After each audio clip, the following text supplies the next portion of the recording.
খুলনার দৌলতপুরে মসজিদের ভেতরে গুলিবিদ্ধ ব্যবসায়ী লোকমানের শারীরিক অবস্থা এখনও শঙ্কামুক্ত নয়।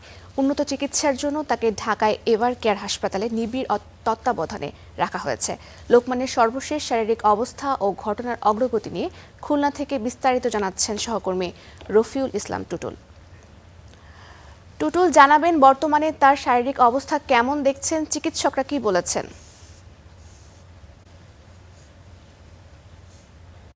ঘটনায় লোকমান হাকিমের অবস্থা এখনও সংকটাপন্ন, কারণ এখনও তিনি নিবিড় তত্ত্বাবধানে আছেন ঢাকার এভার কেয়ার হাসপাতালে। তার ছোট ভাইয়ের সাথে আমার কথা হয়েছে, তিনি বলেছেন যে 72 ঘন্টা না যাওয়া পর্যন্ত শঙ্কা থেকেই যাচ্ছে। তার 4টি গুলি লেগেছিল, একটি মাথার লেগেছিল এবং সেই গুলিটি কিন্তু মাথার এক পাশ থেকে ঢুকে আরেক পাশ থেকে বের হয়ে যায়, আর বাকি 3টি শরীরের বিভিন্ন জায়গায়। তবে 4টি গুলি বের করা হয়েছে অপারেশনের পরে, এখন এভার কেয়ারে রাখা হয়েছে এবং ডাক্তাররা বলেছেন যে শঙ্কার মধ্যে রয়েছেন এবং এটি 72 ঘন্টার পরেই বলা যাবে যে আসলে কি হচ্ছে। আর এছাড়া আরেকজন যে আহত হয়েছিলেন আলম নামে, যিনি আলম মণ্ডল, তিনি কিন্তু খুলনা মেডিকেল কলেজ হাসপাতালে আছেন। তিনি গতকালই শঙ্কামুক্ত ছিলেন, কারণ তার গুলিটি লেগেছিল পায়ে। আর এই ঘটনায় এখন পর্যন্ত মামলা হয়নি, কারণ পরিবারের সবাই ঢাকায় রয়েছেন।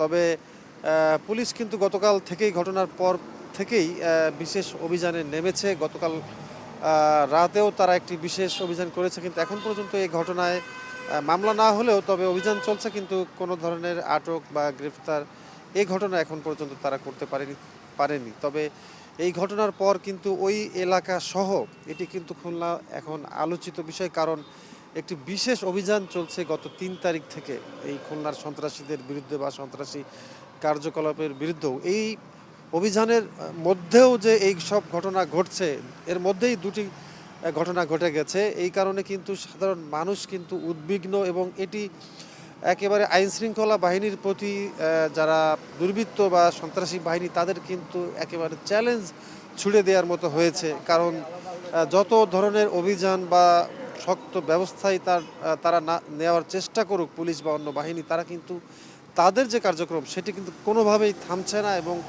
একেবারে স্বাভাবিক গতিতেই তারা তাদের কর্মকাণ্ডগুলো চালিয়ে যাচ্ছে। যে কারণে মানুষ কিন্তু একেবারে এতটাই উদ্বিগ্ন। আমরা গতকাল থেকে বিভিন্ন সাধারণ মানুষের সাথে, বিভিন্ন পেশাজীবীদের সাথে কথা বলেছি, তারা সবাই এতই উদ্বিগ্ন যে আসলে কোন লেভেলে বা কোন পর্যায়ে মানে আর যেতে পারে সেটি নিয়ে। কারণ মসজিদের ভেতরে গুলি, এটি কিন্তু প্রথম খুলনাতে, কারণ একটি নিরাপদ জায়গা হিসেবে ধরা হয়ে থাকে মসজিদকে, সেখানেও কিন্তু আর নিরাপদ নেই। এই কারণে মানে বিষয়টি নিয়ে খুলনার সাধারণ মানুষ থেকে শুরু করে রাজনীতিবিদ সব মহলে এটি আলোচিত হচ্ছে এবং শেষমেশ কিন্তু আইন শৃঙ্খলা বাহিনীর ব্যর্থতা বা সফল নয় বলে এমনটাই কিন্তু বলছেন সবাই। এ ছিল সব শেষ খবর।